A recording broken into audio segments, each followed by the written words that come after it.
tahukah kalian bahwa kegiatan membaca cerita pendek sebenarnya tidak sekedar membaca? Jika tersaji sebuah cerita pendek kemudian kalian membacanya, membaca yang dimaksud adalah membaca sampai tuntas, memahami isinya, dan jika ditanya tentang isi cerpen tersebut, kalian tentunya dapat menjawab pertanyaan itu dengan benar. Itulah indikator atau tolak ukur kalian sudah membaca sebuah cerita. Tentunya, hal ini tidak berlaku hanya pada cerita fiksi seperti cerpen saja. Pada buku atau tulisan yang bersifat non-fiksi seperti buku pelajaran juga berlaku ya. Jadi, sudahkah kalian membaca satu buku hari ini? Baiklah, mari kita lanjutkan ke penjelasan materi kali ini. Sebelum kita membahas materi pokok tentang menuangkan kreativitas melalui cerita pendek, khususnya yang berkenaan dengan kompetisi dasar 3.2 menelaah struktur dan aspek kebahasaan cerita pendek, baik yang dibaca maupun didengar, ada baiknya kita ketahui terlebih dahulu bagaimana memahami isi dari cerita pendek. Nah, isi teks cerita pendek atau yang biasa dikenal dengan istilah cerpen ini biasanya diperinci dengan adanya struktur dan aspek kebahasaan cerpen. Isi teks cerpen menggambarkan kisah tentang sebuah peristiwa atau seorang tokoh dalam menjalani kehidupan dan berinteraksi dengan orang atau makhluk lain di lingkungannya. Setiap tokoh memiliki watak tertentu dan pengarang mengembangkan konflik watak tokoh tersebut. Isi teks cerpen terjadi pada suatu tempat, waktu tertentu, dan suasana tertentu. Dan yang paling penting dari isi cerpen adalah nilai-nilai, pesan atau amanat, tema, tujuan, dan maksud yang disampaikan pengarang kepada pembacanya. Hal-hal yang disebutkan tadilah yang akan kalian temukan dan pahami ketika membaca cerpen. Setelah membaca dan memahami sebuah cerpen, tentunya kalian bertanya bagaimana struktur isi teks cerpen. Oleh karena itu, berikutnya kita akan menguraikan bagian-bagian manakah yang termasuk struktur isi cerita pendek. Bagian-bagian pada cerpen yang dapat kita telaah sebagai berikut. Yang pertama ada telaah judul. Nah, secara fisik, judul teks cerpen mudah dikenali. Judul teks cerpen menggambarkan keseluruhan isi cerpen atau persoalan utama yang hendak disampaikan pengarang melalui cerita. Bedakan judul dengan tema. Judul dapat dilihat pada tampilan teks.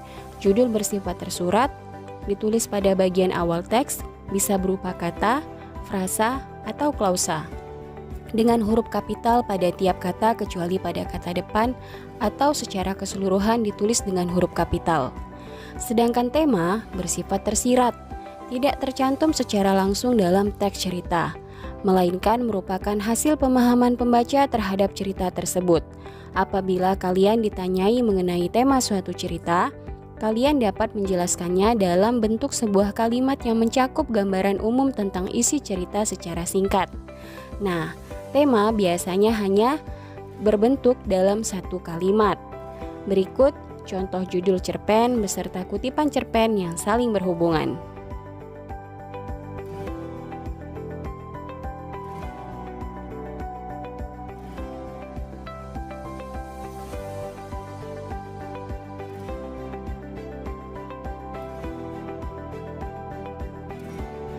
Setelah kalian memperhatikan telaah judul pada contoh sebelumnya, nah bagian setelah judul pada teks cerpen yakni menjelaskan struktur orientasi yang isinya merupakan bagian perkenalan dalam sebuah cerita, baik pengenalan akan para tokoh, apa yang dialami para tokoh, tempat peristiwa dalam cerita, maupun pengenalan suasana dan alur.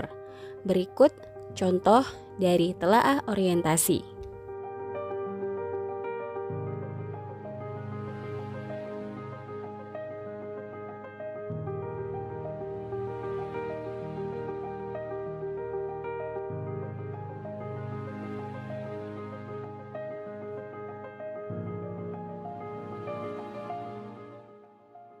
Sudah dibaca dan diperhatikan dengan saksama telah orientasi? Baiklah, untuk bagian setelah orientasi, di sini kita akan menjelaskan masalah atau konflik yang terjadi di lingkungan sekitar tokoh atau tidak berkaitan langsung dengan tokoh.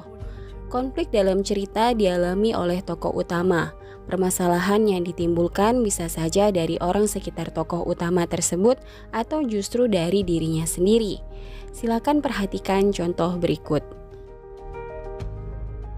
Bagian struktur ini juga biasa dikenal dengan istilah komplikasi.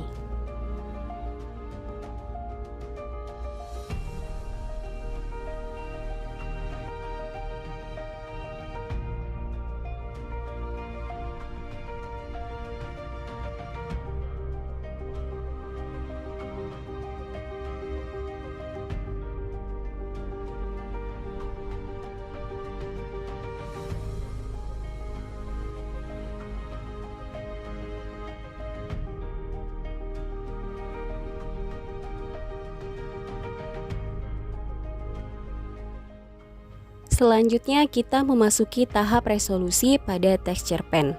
Resolusi merupakan bagian pemecahan masalah atau konflik yang terjadi di dalam cerita. Pemecahan masalah dapat digambarkan bahwa tokoh cerita yang mengalami konflik atau permasalahan akhirnya menemukan solusi atau pemecahan masalah dari konflik tersebut. Ditandai dengan akhir yang bahagia atau bisa juga sebaliknya, bahkan akhir cerita yang terbuka. Berikut contoh telaah resolusi yang dapat kalian perhatikan.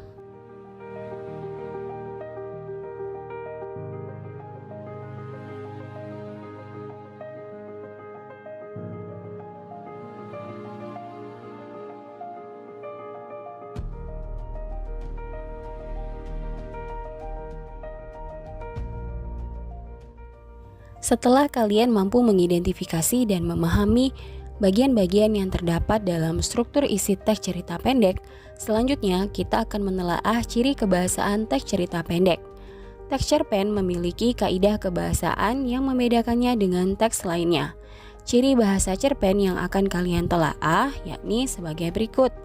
Yang pertama ada penggunaan kata ganti orang yang berhubungan dengan sudut pandang pengarang, penggunaan penanda yang menunjukkan keterangan waktu, pemilihan kosakata atau diksi, penggunaan uraian deskriptif yang terperinci, dan penggunaan gaya bahasa ataupun majas.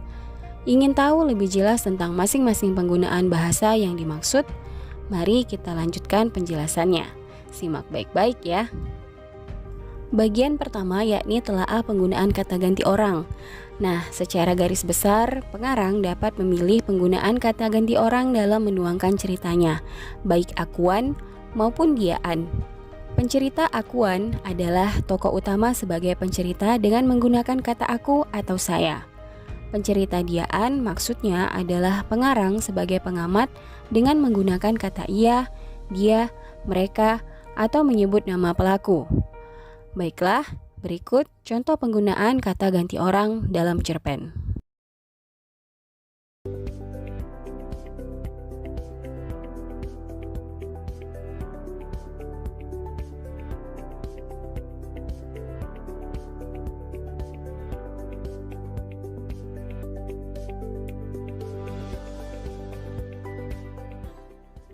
Selanjutnya kita beralih ke telaah penggunaan penanda keterangan waktu.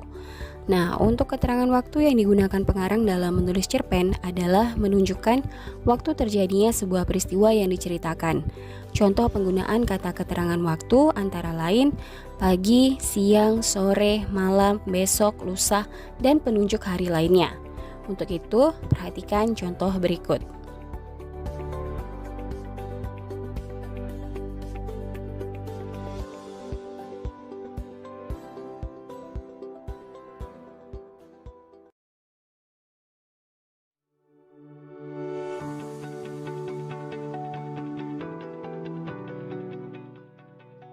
Selanjutnya, untuk telaah pemilihan kosakata, perlu kalian ketahui bahwa terbentuknya alur cerita dalam cerpen mempunyai hubungan erat dengan pemilihan kosakata. Untuk itu, ketepatan dalam pemilihan dan penggunaan kosakata akan memberikan gambaran kualitas cerpen yang dibuat. Selain itu, pemilihan kosakata yang tepat akan menambah keindahan dan keserasian makna yang tercipta. Oleh karena itu, kalian hendaknya memahami kosakata dan mencoba mencari tahu kosakata baru yang terdapat pada teks cerpen yang kalian baca. Kalian dapat membuka kamus, Puebi, buku ketatabahasaan, atau mencarinya di internet. Pemilihan kosakata dalam cerpen dapat berupa pemilihan kata-kata yang berkonotasi positif ataupun tidak. Contohnya kata asisten, konotasinya jelas terdengar lebih baik dibandingkan dengan kata pembantu, bukan? Untuk itu, coba perhatikan contoh berikut.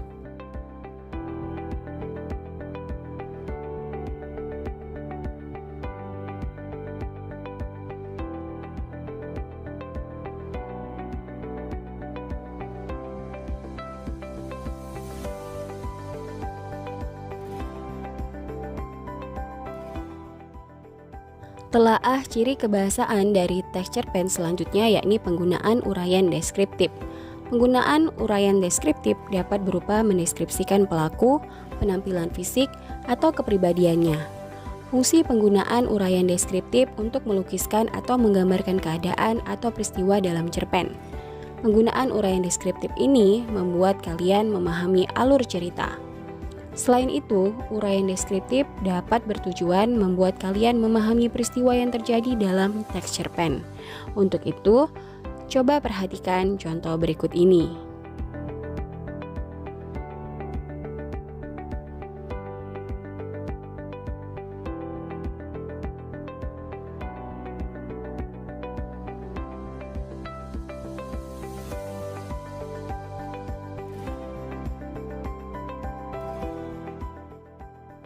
Telaah ciri kebahasaan dari teks cerpen selanjutnya yakni penggunaan gaya bahasa atau majas. Penggunaan gaya bahasa atau sering disebut dengan istilah majas dalam teks cerpen berperan dalam memperindah dan meningkatkan efek makna bacaan. Gaya bahasa merupakan bentuk retoris yang penggunaannya antara lain untuk menimbulkan kesan imajinatif bagi penyimak atau pembacanya. Perlu kalian ketahui bahwa pada zaman Yunani dan Romawi, gaya bahasa atau majas merupakan hal penting yang harus dikuasai oleh seorang orator. Dengan menggunakan gaya bahasa itulah, seorang orator dapat memengaruhi para pendengarnya. Gaya bahasa dalam perbendaharaan bahasa Indonesia terbagi ke dalam majas perbandingan, pertentangan, pertautan, dan perulangan. Contoh gaya bahasa perlu kalian ketahui yang sering muncul dalam teks cerpen yakni sebagai berikut. Yang pertama ada gaya bahasa perbandingan yang terdiri dari personifikasi dan asosiasi. Untuk personifikasi merupakan gaya bahasa yang melukiskan benda mati yang diungkapkan seolah seperti manusia.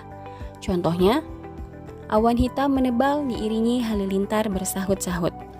Nah, dari kalimat tersebut tergambar seolah-olah awan hitam bisa saling bersahutan, seperti itu. Nah, sedangkan asosiasi atau yang biasa dikenal dengan istilah simile merupakan gaya bahasa yang membandingkan dua hal yang pada hakikatnya berbeda, tetapi sengaja dianggap sama. Gaya bahasa ini ditandai dengan kata-kata bagai, bagaikan, seumpama, dan seperti. Contohnya pada kalimat berikut. Hatinya sedih seperti diiris sembilu. Baiklah, untuk gaya bahasa selanjutnya yakni gaya bahasa pertentangan terdiri dari hiperbola, litotes, dan ironi. Untuk hiperbola adalah gaya bahasa yang digunakan untuk melukiskan keadaan secara berlebihan. Contohnya ada pada kalimat berikut, aku terkejut setengah mati mendengar perkataannya. Sedangkan litotes adalah gaya bahasa yang digunakan untuk melukiskan sesuatu sekecil-kecilnya untuk merendahkan diri. Contohnya pada kalimat berikut, gaji ayahku tidak seberapa, hanya cukup untuk makan dan membiayai sekolahku. Selanjutnya, ironi adalah gaya bahasa yang digunakan sebagai sindiran yang paling halus. Gaya bahasa ini menggunakan kata-kata yang mengandung kata-kata yang memiliki arti kebalikan dengan yang dimaksud. Contohnya, bersih sekali kamarmu Narti, kertas-kertas berserakan memenuhi kamarmu. Nah, dari kalimat ini sebenarnya tidak bermaksud memuji dengan mengatakan kamarnya bersih, melainkan menyindir bahwa sebenarnya kamar temannya itu kotor sekali. Begitu. Gaya bahasa berikutnya yang biasa terdapat di dalam teks cerita pendek yakni gaya bahasa pertautan yang terdiri dari eufemisme dan metonimia. Eufemisme adalah gaya bahasa yang digunakan untuk memperhalus agar tidak mengganggu atau menyinggung orang lain. Contoh, sejak kepergian ibunya, Andi menjadi kurang ingatan. Nah, kita garis bawahi untuk kurang ingatan di sini dimaksudkan menggambarkan kondisi kejiwaan seseorang yang memang dalam keadaan kurang baik atau yang biasa dikenal dengan kata-kata gila. Selanjutnya, metonimia adalah gaya bahasa yang menggunakan nama ciri atau nama hal yang ditautkan dengan nama orang, barang, atau hal lainnya sebagai pengganti. Contoh, ayah dan bunda pergi ke Paris naik Garuda. Nah, Garuda di sini bukan burung Garuda ya, melainkan sebuah maskapai penerbangan yang memiliki merek Garuda, seperti itu. Nah, sekarang kita masuk ke gaya bahasa perulangan yang terdiri dari klimaks, retoris, dan repetisi. Untuk klimaks adalah gaya bahasa yang menggunakan beberapa hal yang berturut-turut yang makin lama makin menghebat. Contoh, Susi mulai mengambil ancang-ancang, mulai melangkah, lari di tempat, dan melesat dengan cepat. Selanjutnya, retoris adalah gaya bahasa yang menggunakan kalimat tanya yang jawabannya itu sudah diketahui penanya. Tujuannya untuk memberikan penegasan pada masalah yang diuraikannya, untuk meyakinkan ataupun sebagai sindiran. Contoh, siapa sih yang tidak ingin bahagia? Untuk repetisi adalah gaya bahasa yang menggunakan perulangan sebagai ciri khasnya. Gaya bahasa ini sering digunakan dalam memberi pidato, ceramah, atau berbicara di depan umum. Contoh, selamat datang pahlawanku, selamat datang pujaanku, selamat datang bunga bangsaku. Baiklah, setelah memahami berbagai macam gaya bahasa, selanjutnya perhatikan contoh berikut.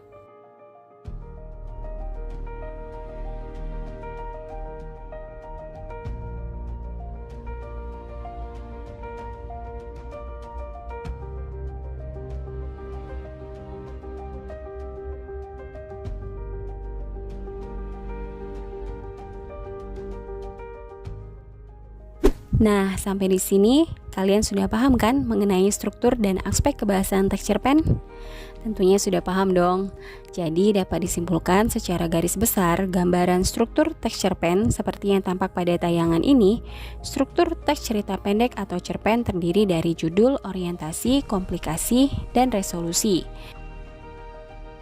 Sedangkan aspek kebahasaan teks cerpen memuat penggunaan kata ganti orang yang berhubungan dengan sudut pandang pengarang, pemilihan kosakata, penggunaan uraian deskriptif yang terperinci, dan penggunaan gaya bahasa atau majas. Baiklah, sekian pembahasan kita kali ini. Semoga apa yang disampaikan dapat bermanfaat bagi pembelajaran kalian di rumah ataupun di sekolah. Terima kasih atas perhatian kalian. Sampai jumpa pada materi berikutnya.